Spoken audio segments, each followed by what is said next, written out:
Just showing the setup here for a self-portrait here in the studio. Got my chair, got the canvas there, got the mirror set up over there, and my light source, which is essentially a north facing. I'll see if I can zoom in.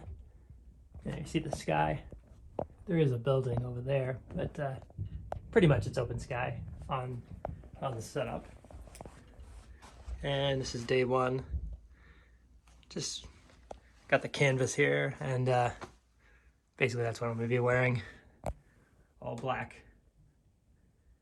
So right now, just thinking about where the placement is going to go. I'm going to start with the dry media here, just a simple Paper Mate Sharpwriter. I find they work great. I have my setup all ready here. I feel pretty comfortable. It's good to have a nice comfortable setup. And you should always use the viewfinder. The only problem is that one time it doesn't work. It's when you're doing a self-portrait in a mirror, because it blocks what you're looking at, basically. So every other time, though, definitely should use that. So you just have to kind of envision it, envision the viewfinder there.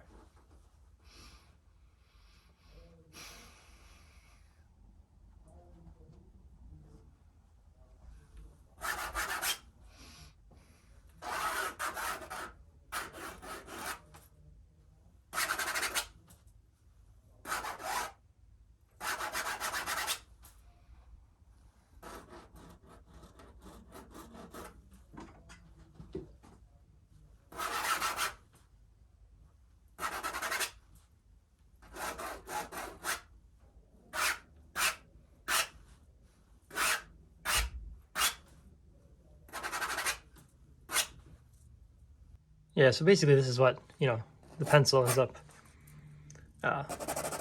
looking like on the canvas. I just want like a light thing just to show kind of where the shapes are going to go. None of this will be seen. This will all be underneath the paint. So, and I try not to actually draw actual things or anything like that. It's more just kind of direction lines, angles.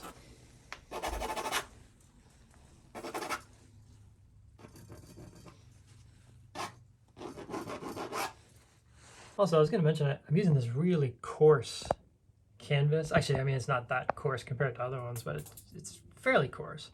So I think it's the 66. It's called 66 grade by Claysons. And it's considered a great landscape painting canvas weave. And it works great for that. And I used it for a still life, and it worked great for that too. So I wanted to try it with a portrait. I guess I haven't had really a chance to do that.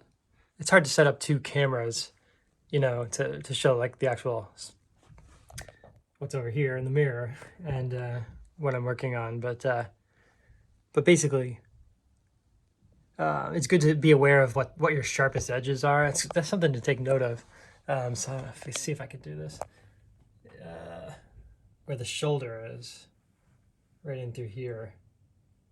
That's a nice sharp edge against the background from my line of sight. And then over, definitely where the ear hits, let's see here. Up and through there where the ear hits the background. That'll be an important, it's a sharp edge. So, but see up in the hat there, up and through here, that's a really soft edge. I mean, in fact, even the iPhone here is kind of enhancing the edge there, but actually when I look at it in real life, I can't even see an edge there at all. So it's good to take note of that as you're working and kind of don't lose track of those. I mean, at this point, it's pretty much, you could start the painting now. I feel like I could start it now. I would spray fix it first. But I'm still just kind of getting the feel of the shapes. Not sure about the chin here.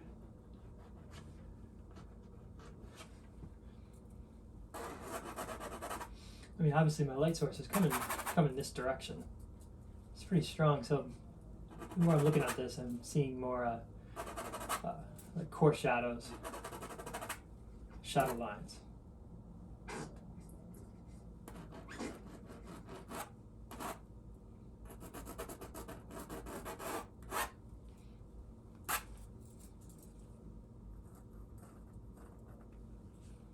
Yeah, I mean, pretty much this is about as far as it needs to go. But I'm going to keep pushing it a little further.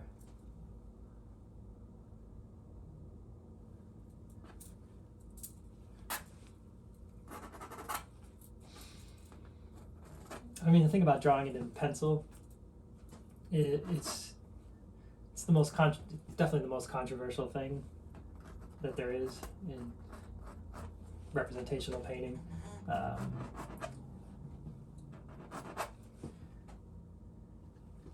But I mean, I always feel like you can always just, ignore all of it. I mean, it's going to be spray fixed and it will be there, but you can always just ignore it. I mean, it's just can just be helpful to get the shapes.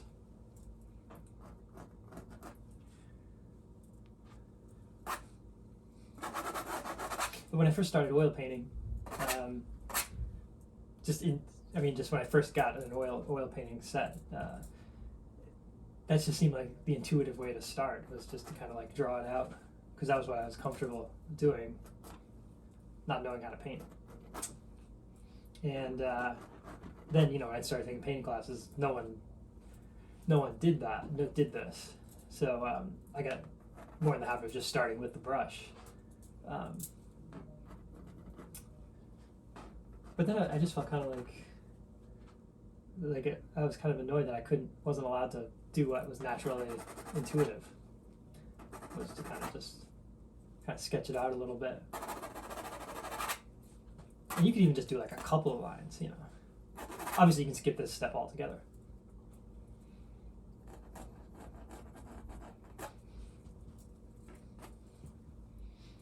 I just like to see where things are going to line up.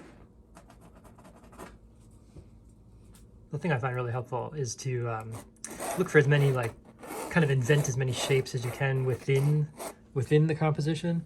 So and the easiest shape to visualize, I find, is a triangle, just 3 points. So if you create a triangle from here to here down to here, you basically try your best to project that onto, let's see if I can point basically out through there to the ear, to the nose, to the chin, just as an example of a shape. And here's another triangle. Actually, that's a classic triangle. You should always do that anyway if you're working in anything that's portraiture. And the thing that kind of relates to that too is sort of almost like you're taking a trip. So this would be the hour-long plane ride, and then this would be like a 5-hour-long plane ride. And then ask yourself, does it seem to take that long? And basically that gets into the whole concept of seeing things flat. Here's another triangle up to here and down to there maybe. But that's the easiest shape to visualize, the triangle. And the first day is kind of starting to come to an end. It's actually only 3 o'clock, but it's early March, and it's kind of overcast out. It's getting a little dim. But definitely be looking forward to putting some paint down tomorrow. And obviously with that, the main thing is working dark to light, which actually in this arrangement is pretty straightforward, because there's lots of darks. So you won't be starting with the light side of the face. You'll be starting with the dark shirt, definitely the shadows of the face before the lights of the face. So always working from dark to light and creeping up on the features, which is an old saying. When you're doing a portrait, it seems like, oh, you should start on the face because it's a portrait. But actually, assuming there's a lot of light on the face, you're going to be starting with probably the background, which would be darker, and the background versus the clothing. And I think somewhere Sargent talks about that in his quotes. Talks about getting the dark of the hair against the background, which I think kind of keys the whole painting. Essentially, if you get this and this, you have the whole painting figured out. For some reason, the darkest darks are the easiest thing to see in the beginning. I'm not totally sure why that is, but it's for some reason it's actually pretty easy to see how far things are from ivory black, essentially. There must be some scientific explanation for that, but whereas like the midtones, they can be very deceptive.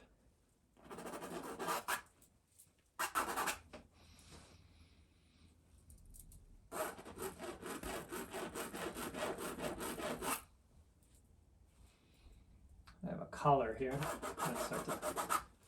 That's actually kind of an interesting shape here. The angle, it's kind of like a 45-degree angle.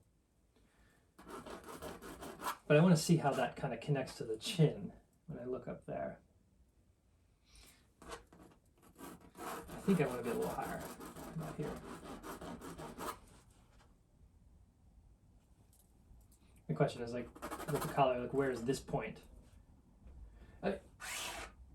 You know, at some element, you think about the fact that you have a rectangular surface, and part of it is plotting points, essentially, as if just like it's like an XY graph or a Cartesian plane. And that gets back to thinking of things as flat. In other words, there is no depth. It doesn't exist. At least not at this stage of the painting. Figuring out what the painting is going to be. But like the collar comes down to a point here, and that point has a certain vertical relation to things above it. It just seems like I basically go over about this far and go straight down. So I can see there might be a problem here. So I'm off by about an inch there. Either this is wrong, or both are wrong. Usually it's both. Pretty much coming to the end of today's session. Again, I'm pretty excited to get some paint on there tomorrow. And definitely the first marks are going to be this area here, this gray background, which is the wall. That's kind of a fun gray. And the darks in the hat, for sure. Get those dark notes and then lead up into the shadows of the face. Definitely getting this background behind the ear will be really important.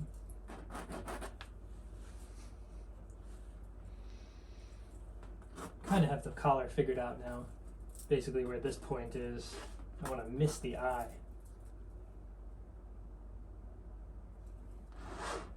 Yeah, approximately here. It's a vertical comparison, what they call the plumb line. But just using a stick or a pencil works the same way, just anything to throw a line in front of you. It's like putting a temporary grid, you know, in one part of the painting.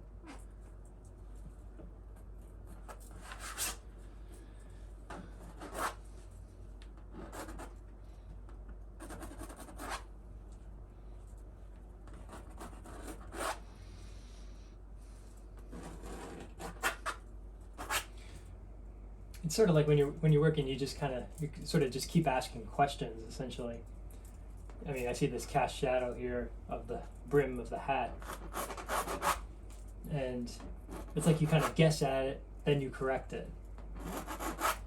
That's one of the things that's kind of, personally, it was hard for me to accept at first, is that, you know, you don't know anything about the painting when you first start it. It's like you discover it. It's almost like doing research and just spending time with it, and you just start to get to know it. But it's like you can feel like, oh man, I should know exactly where this is right away. But it's okay to like put it down and not know if it's right or not. The more you get other things, the more it becomes correct. Nothing is correct by itself, only in relation to the other things. And we're only talking about a preliminary underdrawing anyway. Really, just the purpose is just to get the feel of what the composition's going to feel like. and where the major masses are going to go.